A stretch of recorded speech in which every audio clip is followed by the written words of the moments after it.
इस न्यूज के प्रायोजक है श्री मां ज्वेलर्स। स्वागत है आपका श्री मां ज्वेलर्स में। यहाँ आपको मिलेगा सोने, चांदी, हीरो और दुल्हन के लिए जेवरों का संपूर्ण कलेक्शन, हर डिजाइन में शुद्धता और नया अंदाज। तो जरूर पधारें श्री मां ज्वेलर्स, महावीर चक्र चौक, मेन रोड, बालाघाट। मंगलवार को पुलिस लाइन में आयोजित पुलिस स्मृति दिवस पर शहीद जवानों के परिवारों ने आला अधिकारियों से मुलाकात कर उन्हें अपनी आपबीती बताई। इस दौरान नक्सली घटना में शहीद हुए पति सुखलाल उइके की पत्नी जीराबाई ने हर किसी का ध्यान अपनी ओर खींच लिया।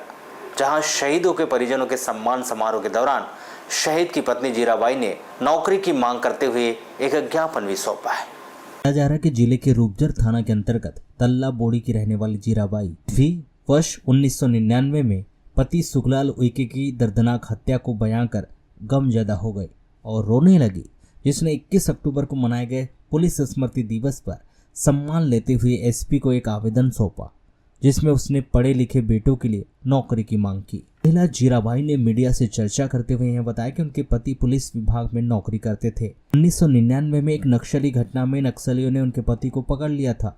उनकी बेरहमी से पिटाई की, यहाँ तक कि उन्हें बांधकर उनके पति के हाथ पांव की उंगलियां तक काट दी गई थी। पति की हत्या के बाद वह अपने बच्चों के साथ जिंदगी गुजार रही है।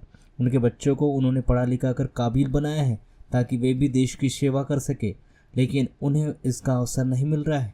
उन्होंने आगे बताया कि हाल ही में नक्सली क्षेत्र में युवाओं की हुई विशेष भर्ती में आईटीआई और कॉलेज कर रहे उनके बेटों को अवसर नहीं मिला है।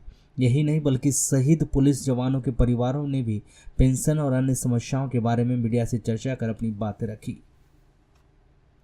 उनको भी करते हो, एसपी साहब के साथ घूमते हो, कलेक्टर के साथ घूमते हो, ऐसा कर करके उसको बहुत परेशानी से मारे जी, बहुत ज़्यादा, एकदम ज़्यादा। कैसे मारे थे? उसको ले गए जंगल में, पीछे हाथ करके रस्से। हाँ? और गले में एक रस्सी बैल जैसे आने ऐसे बांधे। हाँ? मैं मैके चले गई थी उसी दिन। फिर रात में ले गए बांध के। क्या नाम था उनका? हाँ, सुखलाल उइके। सुखलाल जी। अच्छा। फिर जंगल में ले गए तो बहुत मारे ऐसे लकड़ी से, गीली लकड़ी से, और फिर खड़े करे और चारों हाथ पैर के उंगली काट दिए जिंदे में। तो दादी मेरे को काट दिए, घर पहुंचा दो, मैं घर तो जागूंगा, एक दिन मेरी माता है तो कौन पालेगा, ऐसा बोले भी तो तुमको इधर से पैसा मिलता है एसपी की तरफ से। अच्छा, तो ये घटना के बाद फिर आपको कोई सहायता राशि या किसी को घर परिवार में नौकरी ऐसा कुछ मिला? नहीं जी। अभी ज्ञापन दिए थे आपने एसपी साहब को? हाँ जी, क्या एक बार दे दिए थे। और अभी और किस संबंध में आवेदन दिए? हाँ, कुछ भी छोटा मोटा हमको काम दिया ऑफिस में, कुछ नहीं। ज़्यादा पढ़े लिखे नहीं हैं हम, आने 5वीं तक के पढ़े हैं। बच्चे लोग पढ़े लिखे हैं तो बच्चे पढ़े हैं। उनको नहीं मिली नौकरी, उनको कुछ ऐसा मदद? हाँ जी, मदद। अभी विशेष भर्ती निकली थी, उसमें कुछ लाभ मिला? नहीं ना जी, नहीं। कब की घटना थी ये? ये तो उधर 99 की तरफ है जी। अच्छा, उसके बाद जब उंगलियां काटे तब उनकी डेथ हो गई थी? हाँ जी, फिर उंगलियां काटने के बाद नहीं खत्म हुई, नहीं हो बच गए। हाँ। बचने के बाद फिर खत्म नहीं होता करके फिर ऐसे काटना पीटना चालू हो गया। इसके लिए हमने एसपी ऑफिस में एक विशेष सेल का गठन किया है, क्योंकि जब बाकी सब लोग अन्य काम करते रहते हैं तो कई बार फिर ऐसी चीज़ें पीछे छूट जाती हैं। इसलिए एक सहायता सेल करके हमने स्टार्ट किया है, जो कि हमारे नक्सल सेल है, उसी के अंदर ऑपरेशनलाइज होगा। उसमें असिस्टेंट सब इंस्पेक्टर राजेश राय जो हैं वो उसके नोडल अधिकारी बनाए गए हैं, और उनका विशेष रूप से यही काम रहेगा कि इनके परिवारों की जो भी दिक्कतें हैं, चाहे वो इंफ्रास्ट्रक्चर रिलेटेड हो, कभी जॉब रिलेटेड हो। आज एक बड़ी खुशी की बात है कि प्रियंका टेकाम नाम की बच्ची है जो यहीं इसमें आती है, अब वो बालिग हो गई है, तो अब उसको नौकरी भी मिली है। तो वो कल से पुलिस आरक्षक के रूप में पुलिस विभाग को ज्वाइन करेगी। उसके पिताजी का नक्सल हिंसा में 1999 में शहीद हुए थे, जिसमें नक्सलियों ने उनकी हत्या कारित की थी।